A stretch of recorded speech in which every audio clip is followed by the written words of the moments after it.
Bueno, estamos volviendo. Falta Omar.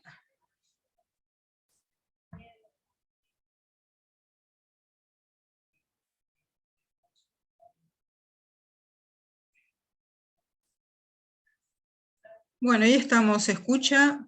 ¿Se ve? ¿Estamos todos Sí, prontos otra vez? Se escucha, sí. Se Bueno. escucha bien.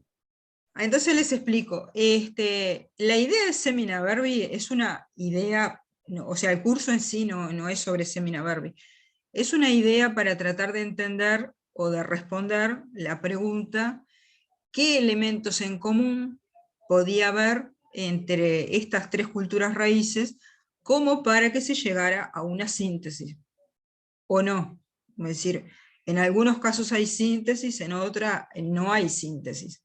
Y depende de qué. En algunas cosas sí, en otras no. Pero si nosotros tratamos de empaparnos de la mentalidad de la gente de la época, ir a las fuentes para tratar de entender, nos vamos a encontrar con la idea antigua, o sea, de los primeros siglos de la era cristiana, de Semina Verbi, que a su vez se basa en otras ideas evangélicas, como por ejemplo del Evangelio de San Juan, que dice: en el principio era el Verbo, y el Verbo era Dios, y el Verbo estaba con Dios, y que cuando los hombres son creados, también son creados junto con las semillas del Verbo, o sea, las capacidades congénitas como para desarrollar luego eso que son principios para llegar a otra cosa, o sea, a realizarse como personas, y tienen las capacidades latentes para realizarse como personas. No es que ya nacen con todo, pero se tienen que transformar en personas, que sería la epifanía del Verbo. Y el Verbo, como dice San Juan, era Dios y era con Dios, es decir, Verbo en el pensamiento cristiano es palabra, es pensamiento y es logos, o sea, también es la razón, la palabra y el pensamiento, y eso en principio es Dios, ¿no? Esa es la idea. Y esa idea se encuentra en otras culturas. Ahora, sabemos que hubo un debate muy importante para llegar a eso. En el año 1537, a través de una bula llamada Sublimis Deus, el Papa Pío II pone un poco fin a ese debate y establece que los indios son personas, son libres, tienen derecho a la propiedad, no pueden ser forzados, y luego en 1550 a su vez es el debate entre Bartolomé de las Casas y Ginés de Sepúlveda, donde se da por perdido el argumento de Ginés de Sepúlveda de que los indios eran inferiores, que es el argumento aristotélico, y se da por vencedor de ese debate a Bartolomé de las Casas, con lo cual los libros de Bartolomé de las Casas pasan a ser los oficiales, y los libros de Ginés de Sepúlveda son prohibidos en las universidades, ¿no? O sea, hay todo un debate hasta que a mediados del siglo XVI ya queda claro que desde el punto de vista teológico, la verdad es la naturaleza humana del indio, y la herejía es considerar que el indio no sea humano o que sea inferior. Ahora, una vez establecido esto, de que todos los hombres son creados por Dios y por lo tanto todos los hombres son iguales, Bueno, entonces, en esas semillas del verbo que todos tienen, porque todos fueron creados por Dios, todos son criaturas de Dios, aunque los indios no están mencionados en la Biblia, eso no importa, ese es otro debate, que es el debate del origen del hombre americano. Lo resolvían diciendo que bueno, que eran descendientes de una de las tribus perdidas de Israel, o alguno de los pueblos que están mencionados, y ahí empieza toda la tesis del origen externo a América del hombre americano, porque no se les ocurre que el hombre americano puede ser originario de América, porque el tema era la Biblia, lo que decía la Biblia. Entonces, el origen externo, halógeno, del hombre americano. Y puede venir de Tartaria, dicen, o sea, lo que es Siberia, puede ser una de las tribus perdidas de Israel, etcétera, etcétera. Todo esto da lugar a profundas discusiones, ¿no? Discusiones frondosas.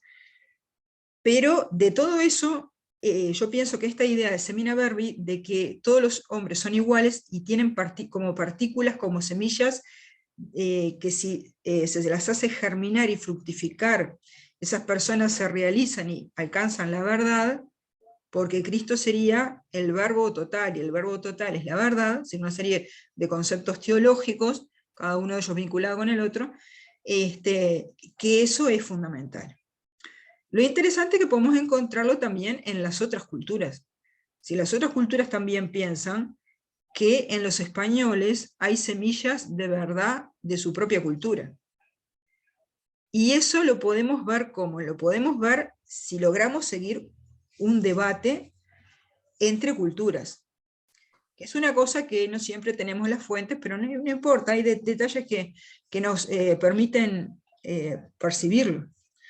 Incluso acá en la banda oriental, en la discusión que plantea Piugarte entre un jesuita y un indio Moreira, vaya a saber quién era el indio Moreira, ¿no? Seguramente alguien que toma su apellido de un aliado Moreira, y por eso a través de una ceremonia con las cuales se establecían alianzas, se tomaba el nombre del otro, en este caso un ibérico, entonces Moreira.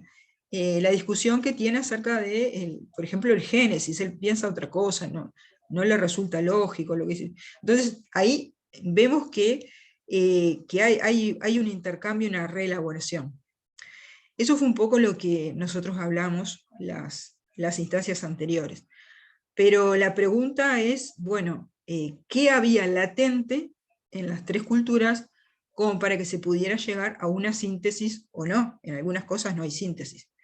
Y sin caer ni en una leyenda negra que diga que la iglesia vino a imponer, porque si hubiera venido a imponer, no hubiera tenido éxito, el 45% de los cristianos de todo el mundo no estarían en América, ni una leyenda rosa que diga, bueno, eran todos misioneros, amables y simpáticos, perfectamente formados, todos partidarios del Semina Verbi, tampoco es una leyenda rosa. O sea, es la realidad histórica tratando de encontrarla en los documentos y empapándonos de lo que era manera de pensar de esta gente según los registros que nos han ido quedando. Entonces, un poquito para contestar la pregunta también, vamos a compartir pantalla y vamos a ir viendo un material que estábamos compartiendo. Esto es una reflexión que yo escribí para ustedes. Ustedes pueden hacer sus propias reflexiones y también escribirlas. Vamos a ver ahí qué pasa, que no se ve. Ah, ahí va. Este es un trabajo que nosotros ya veníamos comentando en las sesiones anteriores. El origen divino de la palabra, el culto de la palabra. Vamos a ver ahora lo que sería la idea de hoy, que es la germinación de la palabra, aunque no lo terminemos de analizar todo este material, después yo se los comparto con el aparato crítico necesario para que ustedes puedan ver las fuentes. Entonces, la germinación de la palabra. Bueno, es muy importante acá entonces el aporte que hace dentro de la patrística, es decir, los padres de la iglesia, lo que hace Justino, que era un filósofo antes de ser un cristiano y antes de ser un santo. Era un filósofo nacido en Siria, un sirio, en el año 100. Esto es muy importante porque ustedes saben que la Iglesia Católica en realidad es la suma de 24 iglesias, no es que sea la Iglesia de Roma, es la suma de 24 iglesias, de las cuales 23 son orientales, son iglesias orientales. Entonces es muy importante lo que esas iglesias orientales aportaron al desarrollo de la Iglesia Católica, por más que, digamos, la sede fundamental de la Iglesia Católica está en Roma, pero sin embargo ha recibido aportes de Oriente, como lo muestra su propia liturgia, y también la vida de muchos de sus santos. Bueno, entonces San Justino era sirio. Tiene unos escritos que se llaman apologías, o sea, son escritos en defensa del cristianismo y de la iglesia en sus discusiones con los filósofos griegos y con los judíos. Y entre esas apologías, ustedes se encuentran con fragmentos donde dice cosas como esta. Dice, nosotros hemos recibido la enseñanza de que Cristo es el primogénito de Dios. Y anteriormente hemos indicado que Él es el verbo de que todo el género humano ha participado, ¿no? O sea, ahí está la idea de San Juan, en el principio era el verbo, y después ese verbo se insemina en los seres humanos para poder fructificar y llegar a la verdad. O sea, esas semillas del verbo son semillas de verdad, para alguna vez llegar a fructificar.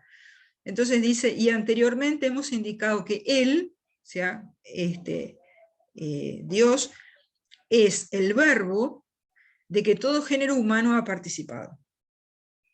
Y así quienes vivieron conforme al verbo son cristianos, aun cuando fueran tenidos por ateos, como sucedió entre los griegos con Sócrates y Heráclito y otros semejantes. O sea, observen ustedes que las semillas del verbo es algo anterior a Cristo. Está ahí desde que el ser humano es creado. Y si uno estimula esas semillas del verbo en uno mismo, y se comporta conforme al verbo, o sea, comportarse conforme al verbo sería comportarse conforme al logos, la razón, el pensamiento, la palabra divina. Si uno se comporta conforme al verbo, aunque uno sea anterior al cristianismo, uno es cristiano. Y por tanto Sócrates y Heráclito, filósofos griegos, dice Justino, pueden ser considerados cristianos. Hay que acordarse que Sócrates decía aquello de que él era consciente de que tenía que partir de la idea de que no sabía nada, y que lo que hacía era, junto con otros, buscar la verdad. Si yo no os hablo como hombre sabedor, sino como quien busca junto con vosotros. Por tanto, Sócrates buscaba la verdad, que era el objetivo de la filosofía de la época. Nuestra época es un poco, se caracteriza un poco por la posverdad. La posverdad es, bueno, lo que dice la mayoría, lo que está de moda, pero la época para la filosofía griega, la verdadera filosofía es buscar la verdad. Pero partía de la base de que no sabía la verdad. Sin embargo, a través de la reflexión, a través del diálogo, a través de la búsqueda desinteresada de buena fe, podía llegar a la verdad. Y Heráclito, otro filósofo griego, que explicaba la diferencia que había entre lo que está inmóvil y permanece y lo que cambia todo el tiempo, es decir, la realidad como algo cambiante, también mostrando el cambio permanente, estaba buscando la verdad, decía Justino. Y aún algunos que profesaron la doctrina estoica, que él se ve que muy de acuerdo no estaba, pero dice, incluso los que profesaron la doctrina estoica, en la ética se muestran moderados. Lo mismo que los poetas en determinados puntos, es decir, los poetas griegos o los filósofos estoicos, yendo a otros que no sean ni Heráclito ni Sócrates, que se ve que era lo que él encontraba más sintonía, también ahí vemos semillas del verbo, dice. Por la semilla, es decir, se comportaron de acuerdo con el verbo, por la semilla del verbo que se halla ingénita en todo el género humano. Vean esto de todo el género humano. Es decir, no hay límites a quienes yo considero parte de la humanidad. A diferencia de otras culturas o de otras épocas que podían decir, no, los humanos son estos y los otros no son humanos. Acá hay un planteo de todos son humanos. Y por tanto, la semilla del verbo, o los elementos comunes, las ideas comunes, que provienen de Dios, son congénitas a todos. Y también la capacidad de alcanzar la verdad. Los que viven no ya conforme una parte del verbo seminal, dice, hay algunos que viven conformes a una parte del verbo seminal. El verbo seminal es ese que está en las semillas, ¿no? Sino conforme al conocimiento y contemplación del verbo total, que es Cristo. O sea, Cristo es la verdad total, mientras que las semillas son verdades parciales o pequeñas chispas de verdad. Y en la medida que la persona va descubriéndose a sí misma, va tomando conciencia de lo que piensa, va haciendo descubrimientos su pensamiento y se va realizando como persona, eso sería la epifanía de las semillas del verbo. Es un concepto teológico. Entonces parten de acá los misioneros que estaban de acuerdo con Sublimis Deus, o que estaban de acuerdo con Bartolomé de las Casas, o que estaban de acuerdo con Montesinos, o que se habían formado en el colegio de San Esteban de Salamanca, partían de este concepto. Entonces es un paso tan importante como el que da Pedro. ¿Se acuerdan que Pedro es inspirado para predicar un tipo de judeocristianismo universal? Más allá de que Cristo predicaba para todos, incluyendo a los samaritanos, con Pedro es que la iglesia se vuelve universal. Después con Felipe, que predica también a los etíopes, y luego cada vez se hace más universal la iglesia, es decir, cada vez considera que su destino es el de evangelizar a toda la humanidad. Pero con Justino, es decir, con los padres de la iglesia, con Justino, con Clemente de Alejandría, con Orígenes, Ireneo y Gregorio, la diseminación, justamente diseminación es esparcir las semillas, y el cultivo de la palabra pasa a ser una necesidad. Entonces, a diferencia de otras culturas que son esotéricas, esotérica con ese es que conservan la verdad como algo secreto. El cristianismo es exotérico, es decir, considera que hay que manifestar hacia afuera la verdad, y es más, hay que predicarla, hay que evangelizar, hay que salvar a todos, porque si yo pienso que tengo la verdad total, entonces debería tratar de difundir esa verdad total entre toda la humanidad. Eso es lo que quiere decir la palabra católico. Si la palabra católico etimológicamente viene de holos, igual que holístico, que significa todo, y después católico significa el que es partidario de ese verbo total que es Cristo. El trabajo del misionero es el de hacer germinar el verbo. Hay que estar atentos a las tradiciones culturales y religiosas de los países de evangelización. Como dice el mismo Jesús, en algunos lugares las semillas han caído en tierra fértil, en otros lugares las semillas no han caído en tierra fértil, pero las semillas están por todos lados, y están esperando su epifanía, están esperando que alguien las riegue, están esperando que alguien las abone. El verbo no solo es creador, sino que es redentor, es decir, hay un verbo que en el origen creó al hombre, pero al depositar en él las semillas del propio verbo, es decir, el germen de una verdad, también va a redimir a los hombres. En la antropología hay una corriente que se llama genético-cultural, que dice que la convergencia entre las culturas se produce porque en el origen esas culturas tenían como unos gérmenes en común, como unos elementos culturales en común, que son imposibles de reproducir si no existen al principio.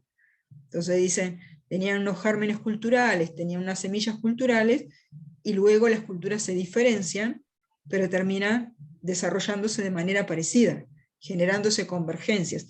Esta corriente, que es la genético-cultural, de la antropología está diciendo algo que decía Justino, o que decían otros padres de la iglesia. Evidentemente la idea la toman de esos padres de la iglesia, aunque no sean conscientes de eso. Hay una tradición cultural, aunque ellos no sean conscientes, están diciendo lo mismo, ¿no? Ahora, esto es lo que plantean los misioneros. Ustedes habían preguntado también, bueno, ¿y esto cómo lo toman los indígenas? Es decir, cómo los indígenas, partiendo de una idea similar, tratarán de estimular las semillas de su propio verbo en los españoles. Para empezar, toman esta idea. Es decir, si yo quiero generar un efecto en el otro, tengo que poder comprender la idea. El misionero se inserta y se empapa de la cultura indígena justamente porque los quiere convencer. El indígena se inserta y se empapa en la cultura cristiana justamente porque desde ahí va a poder transformarse en un ser activo con relación a esa cultura cristiana. Y el yoruba lo mismo. Es decir, yo necesito empaparme de la otra cultura para elaborar una reacción creativa. Entonces, ¿qué es lo que hacen los indígenas? Bueno, ejemplo, los tlaxcaltecas, aliados de Hernán Cortés en la conquista de México Tenochtitlan. Toman esto y dicen, nosotros éramos cristianos antes de la llegada de los españoles. Y luego incluso eso tiene todo un desarrollo en la tradición mexicana que lleva al propio nacionalismo mexicano. Nosotros éramos cristianos antes de la llegada de los españoles. Entonces, no necesitábamos que llegaran ustedes, nosotros éramos cristianos y somos nosotros los cristianos que conquistamos México, Tenochtitlan, y el tema de la conquista es un tema entre indígenas. Por ejemplo.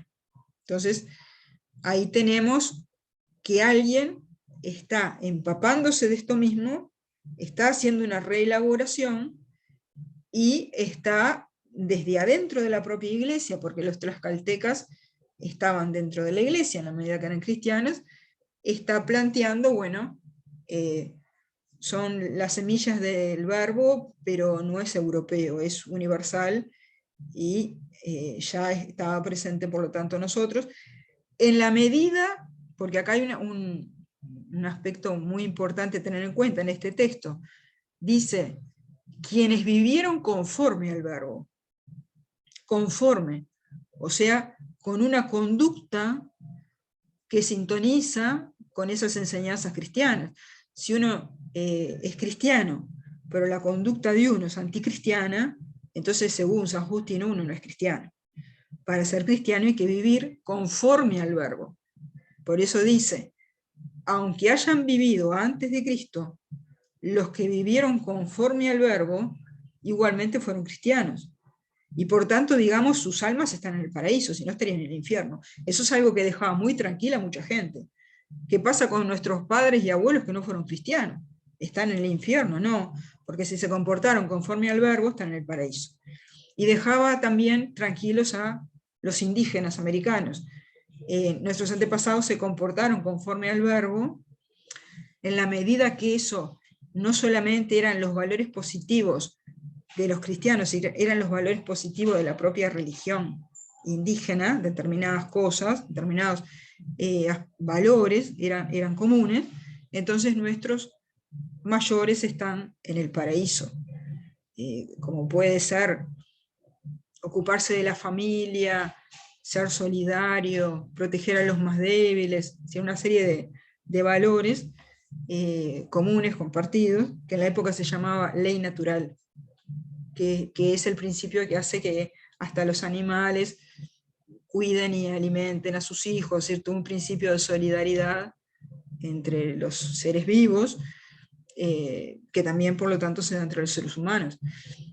La medida que nos comportamos de acuerdo conforme a ese verbo, entonces somos cristianos. Eso lo toman los indígenas, lo reelaboran y lo devuelven con un planteo como este que puede resultar extraño.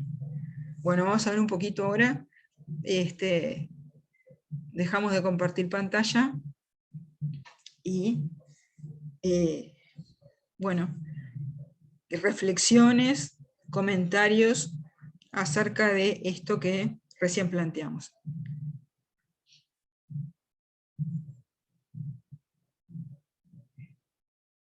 Se me durmieron. No, yo estoy aquí. Alguien se despertó. No, simplemente, bueno, como siempre me toca a mí, simplemente Alguien tiene que romper el hielo. siempre soy yo. Digo que cómo se ve, ¿no? Que cómo van como intentando sortear todas las diferencias y todos los obstáculos que van encontrándose para, es como para encontrar no solo elementos comunes, sino además, entre comillas, excusas y justificaciones, más que excusas, para incluir a esa otra parte y no dejarla en el limbo, digamos, ni que se sientan tampoco como que están en el limbo, sino que forman parte íntegra también, o que pueden formar parte íntegra y participar de una forma totalmente activa y de igual a igual con esa otra parte también. Y que incluso pueden llegar hasta aportar también de su propia cosecha. Porque como tienen elementos comunes, pueden también aportar de su propia cosecha. Como así fue, además. Claro.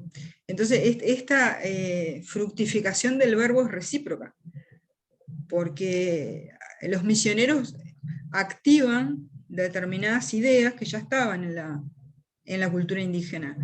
Y en la medida que la cultura indígena tiene una capacidad de reelaboración y de propia, de hacer florecer eso por sí misma, lo que plantea también influye en el desarrollo, por ejemplo, de un país mestizo como es México.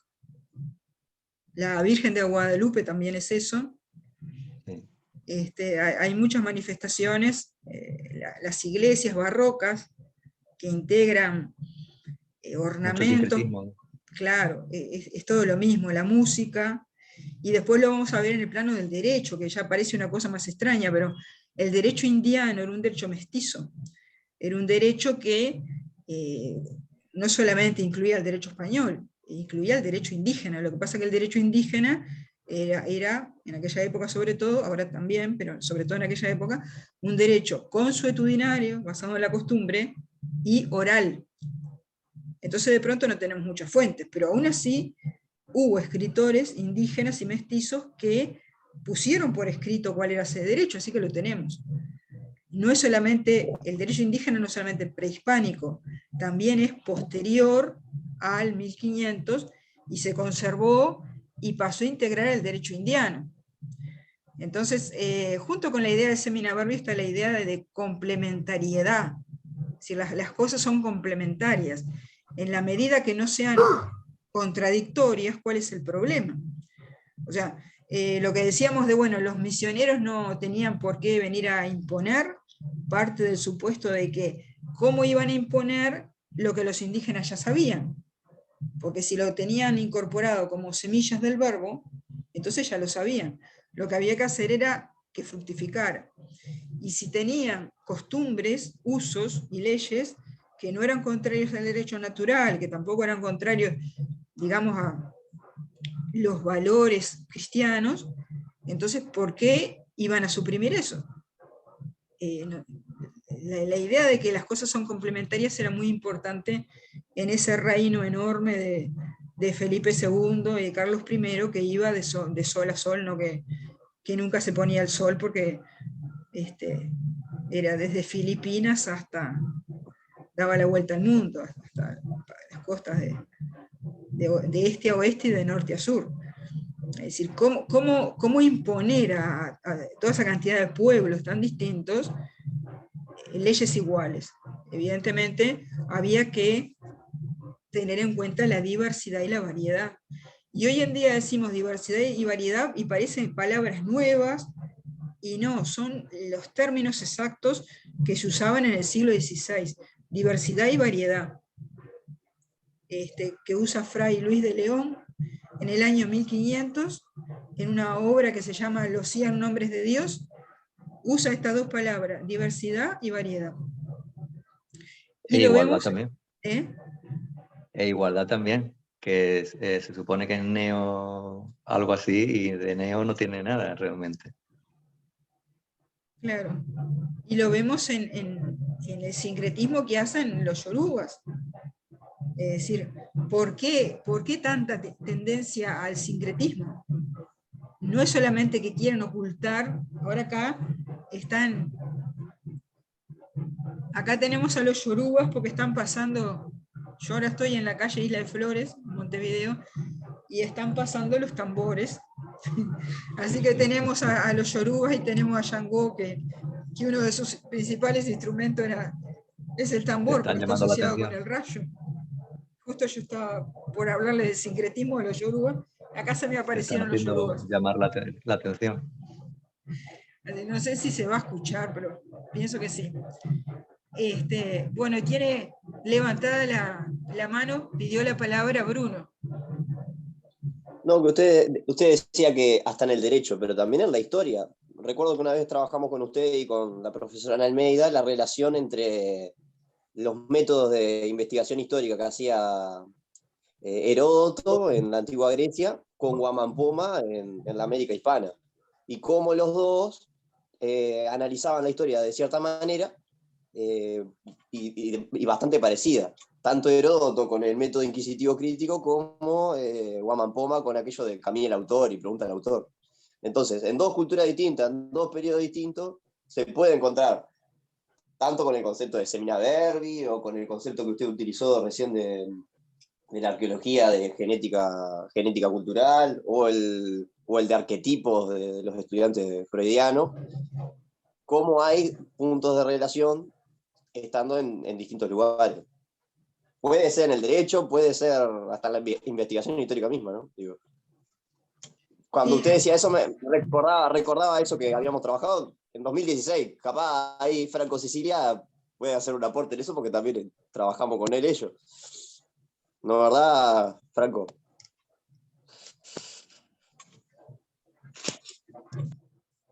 a ver, Franco, te pasaron la palabra. Sí, es verdad. Sí, es verdad, me hizo recordar eso, Bruno.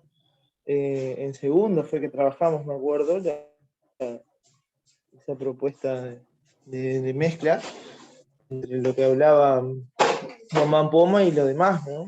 Y como que fue ese sincretismo que estaban hablando ustedes. La verdad que sí, me hizo acordar mucho de eso, como es. Y ahora estoy tratando de agarrar la idea del curso. Hoy de mañana me conecté un ratito y después me tuve que ir. Pero estoy tratando esto de trabajar el concepto, esto de semina verbi que ustedes estaban hablando. Y la verdad que es muy, ¿cómo es? De una forma revelador, ¿verdad? Como usted, profe, está haciendo la mezcla entre lo del Yoruba, que es algo de africano, de la herencia africana, ¿verdad? Nativo y lo europeo, ¿verdad? Que siempre lo hacíamos en clase, también recuerdo. Le doy la palabra a Omar y voy a apagar el micrófono porque acá se me vinieron arriba los yorubas. ¿Sienten la batucada? ¿O no? No, aquí no Sí, se sí, escucha. ¿Se siente Sí, la bueno, yo no. batucada? Voy a apagar el Sí, micrófono. se escucha, se Le escucha. doy la palabra a Omar. sí, a mí me, me llama la A ver, Omar atención. que está pidiendo la palabra. Hola, ¿me escuchan? ¿Se me escucha? Se te escucha. Se te Ah, escucha bien ahora. gracias. Lo de Fray Bartolomé de las Casas, bueno, tengo algunas preguntas, pero voy a esperar, me parece, si es que capto bien la idea del curso, voy a Un esperar a más poquito más adelante. fuerte, Omar. Hola, ¿ahora mejor? Voy a esperar por el tema de Fray Bartolomé de las Casas un poquito más adelante, posiblemente cuando se aborde específicamente ese tema, no sé, pero quería simplemente acotar que en su momento me interesaría profundizar en esa disputa que tuvo y hasta dónde Fray Bartolomé de las Casas estaba realmente al tanto de lo que estaba ocurriendo en América, ¿no? Hasta qué punto él había vivido de las experiencias o si él hablaba por boca de, es decir, esa es la parte que yo nunca tuve realmente muy en claro. Pero bueno, eso supongo que se verá más adelante, este no es el momento. Sí, lo de Semina Verbi, si es que logro interpretarlo correctamente, me llama la atención un poco con visión de futuro, ¿no? Porque después, no sé si guarda relación con la idea que mucho más adelante, siglo más adelante, vuelve a aparecer, y me parece que aparece repetidamente, ¿no? Si el ser humano viene con algo y entonces hay que hacerlo fructificar, o si venimos absolutamente con nada, y entonces hay que, bueno, meterle allí, es decir, me da la impresión que tenían, ese aspecto estaba por lo menos dentro de lo que era las tres culturas, como bastante claro, que era como una verdad, ¿no? Como se trataban en esa época este tipo de cosas, ¿no? Era, es decir, era una verdad, nadie dudaba de eso. Quisiera saber si hay alguna relación con lo que después, esa discusión que un par de siglos después, o menos, comienza respecto de que, bueno, si venimos con algo, con un poquitito, con mucho o con nada. Sí, me parece muy interesante, porque de alguna manera estamos diciendo que la antropología genético-cultural está tomando esta idea de San Justino, pero la psicología, eh, la biología, también se plantean algo parecido cuando discuten sobre si la condición humana es algo que ya viene dado o se adquiere y hasta qué punto. Y en ese sentido hay distintas experiencias, por ejemplo, los niños criados con lobos, que llegan a desarrollarse hasta el punto de que pueden sobrevivir en las condiciones de los lobos, o hermanos gemelos a los cuales se separa y luego se los reúne para ver cómo se desarrollaron. Es decir, que pienso que sí, que está planteado eso. Es decir, hasta qué punto lo que traemos es genético y hasta qué punto lo desarrollamos con la cultura. Y que están planteando eso, sí. O sea, lo que pasa que en lugar, si tú a Semina le sacás, en lugar de Semina le pones genes, y en lugar de poner epifanía, tú pones el desarrollo de la persona en su plenitud, o de un pueblo también, de todo un pueblo, de toda una cultura, vas a establecer una equivalencia. Entonces, en ese pensamiento teológico están las bases de ese desarrollo. Lo que pasa que muchas veces no se lo trabaja esto en clase porque se dice, bueno, no vamos a hablar de religión. Sí, pero no estamos hablando de religión, estamos hablando de una forma de pensamiento que aportó ideas claves para lo que luego es el desarrollo científico. Es decir, que por más que se haya secularizado la ciencia, separándola de la religión, no hay manera. Si yo quiero volver a los principios de los cuales partió ese pensamiento científico, me voy a encontrar con muchos religiosos, franciscanos o de otras órdenes o eclesiásticos que sentaron las bases de ese desarrollo filosófico científico a partir de nociones teológicas. Después vinieron los que separaron, o ellos mismos separaron, pero no pudiendo separar de su formación inicial. No sé si te contesto. Sí, totalmente, digamos, obviamente que da para mucho más este pequeño punto, digamos, en todo este gran tema, pero no deja de llamarme la atención, ¿no? Ocurre como tú dices que, bueno, depende de la formación que uno haya tenido, cuando aparece el tema religioso hay gente que reacciona o reaccionamos, me incluyo, de una determinada manera que a veces produce una Queda especie de menos de bloqueo.